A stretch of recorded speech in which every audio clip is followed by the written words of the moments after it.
გამარჯობთ, ჩემო მეგობრებო. ჩვენ კიდევ ერთ ვიდეო ბლოგს შემოგთავაზებთ. ჩვენი საუბრის თემა არის ფიზიოთერაპია, საყრდენ მამოძრავებელი სისტემის პრობლემები და კურორტი წყალტუბო. ძალიან მოკლედ, რა თქმა უნდა, ჩვენი ეს ფორმატი არ იძლევა დიდი საუბრის საშუალებას, ხანგრძლივი საუბრის საშუალებას. თითქოს თემა არის, რომელიც ყველამ კარგად ვიცით და არსებობს, ასე ვთქვათ, მეტნაკლებად სრულყოფილი, ასე ვთქვათ, ინფორმაცია. მაინც ორიოდე სიტყვით ჩემი გადასახედიდან, ამ შემთხვევაში ჩემში გულისხმობ არა მარტო მოქმედ რეაბილიტოლოგს, ექიმ ფიზიოთერაპევტს, არამედ გულისხმობ წყალტუბოელსაც. მე ახლა ვიმყოფები ჩემს სახლში, წყალტუბოში, წყალტუბოს რაიონში, მაღლაკში, სულ 2 კილომეტრით არის დაშორებული წყალტუბოდან ეს ადგილი. ჩემოკარგებო და მახსოვს 57 წლის კაცი ვარ, უკვე და ძალიან კარგად მახსოვს წყალტუბოს ზეობის წლები. ასე ვთქვათ, ის მატარებლები, რომლებიც ჩამოდიოდა წყალტუბოში და რომელსაც 10,000-ობით დამსვენებელი ჩამოჰყავდა მსოფლიოს სხვადასხვა კუთხიდან. მაშინ ძირითადად საბჭოთა კავშირის სხვადასხვა ქალაქებიდან და დღეს ნელ-ნელა წყალტუბოში ნამდვილად დადებითი ძვრები არის, ხელშესახები არის ეს ძვრები და ნელ-ნელა იბრუნებს ქალაქი, კურორტი თავის ფუნქციას.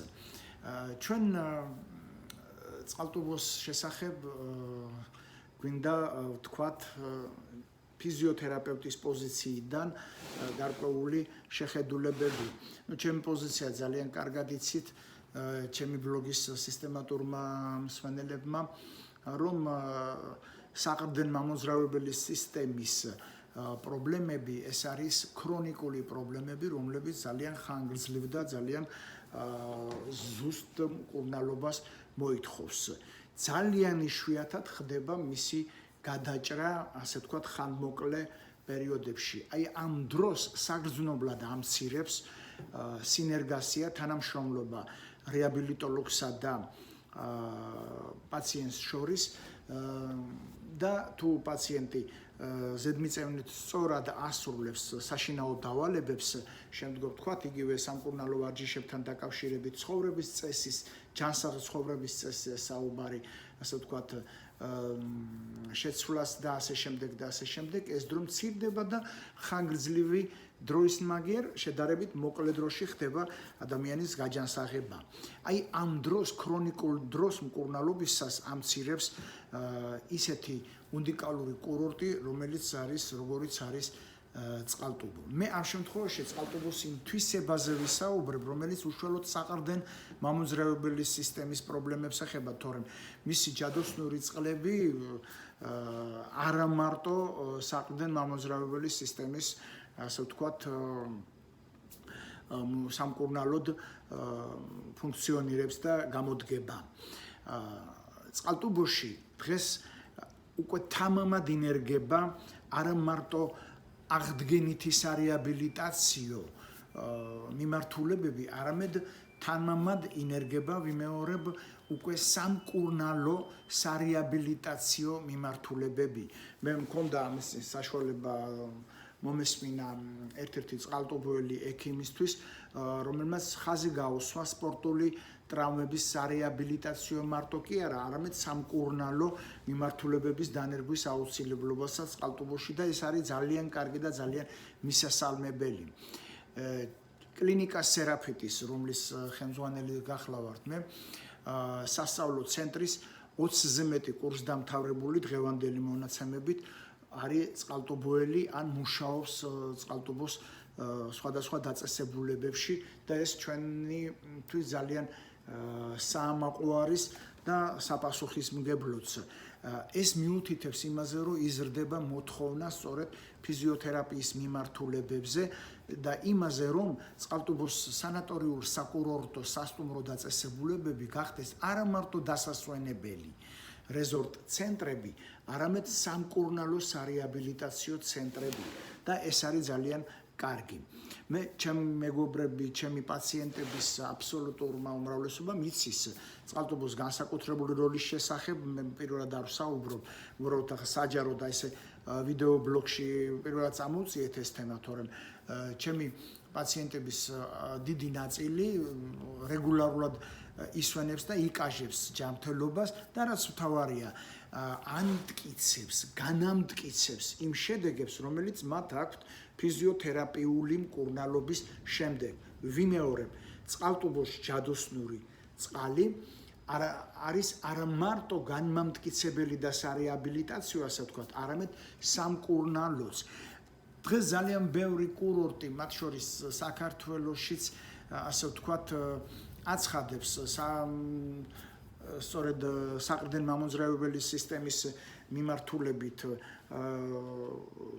რომ მათი გარემო, ასე ვთქვათ, ადაპტირებულია, აპრობირებულია, სწორედ ხერხემლის, სახსრების სამკურნალოდ და ასე შემდეგ და ასე შემდეგ. ყველას დიდ პატივს სცემ.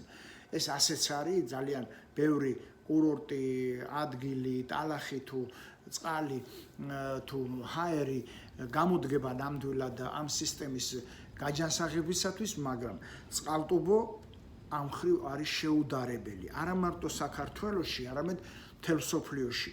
ამიტომ წყალტუბოს სანატორიულ საკურორტო დაწესებულებებმა ცოტა მეტი გარკვეულ ეტაპამდე ალბათ მეტი უნდა იმუშაონ იმ ექიმებთან, იმ დაწესებულებებთან, არა მარტო საზღვარგარეთ, რა თქმა უნდა საზღვარგარეთაც, არამედ საქართველოშიც ქვეყნის შიგნით, ვინც მუშაობს ამ თემებზე. აქ საჭირო არის ეს ამ ინფორმაციის მეტი გაჟღერება, კორპორაციული ინტერესების, ურთიერთინტერესების გათვალისწინებას და ასე შემდეგ და ასე შემდეგ. იმიტომ რომ საქმე ეხება პაციენტის ინტერესებს უპირველეს ყოვლისა და მათი ინტერესები უფრო რეალიზებული იქნება, უფრო ასე ვთქვათ, წარმატებული იქნება, როდესაც ნერვოლოგის მიერ დანიშნული სწორი მიმართულების, ფიზიოთერაპევტის მიერ ჩატარებული სწორი მკურნალობის შემდეგ ან პარალელურად მიიღებს პაციენტი წყალტუბოს ჯადოსნური წყლების ზემოქმედებას. მხოლოდ ეს გზა არის ყველაზე სრულყოფილი გზა იმ მეთოდებთან ერთად, რომლებზეც ჩვენ წინა ბლოგებში გქონდა საუბარი. სამკურნალო გამაჯანსაღებელი მასაჟები, ფიზიოთერაპიული პროცედურები, ელექტროფორეზი, ულტრაბგერითი ფონოფორეზი, კვანტური ლაზეროთერაპია, მაგნიტოთერაპია, ელექტრონეიროსტიმულაცია და ასე შემდეგ, სამკურნალო ვარჯიშები. წყალტუბოს წყლებთან ერთად ეს ყველაფერი არის საშუალება, რომელიც ყველაზე რთულ, ყველაზე მძიმე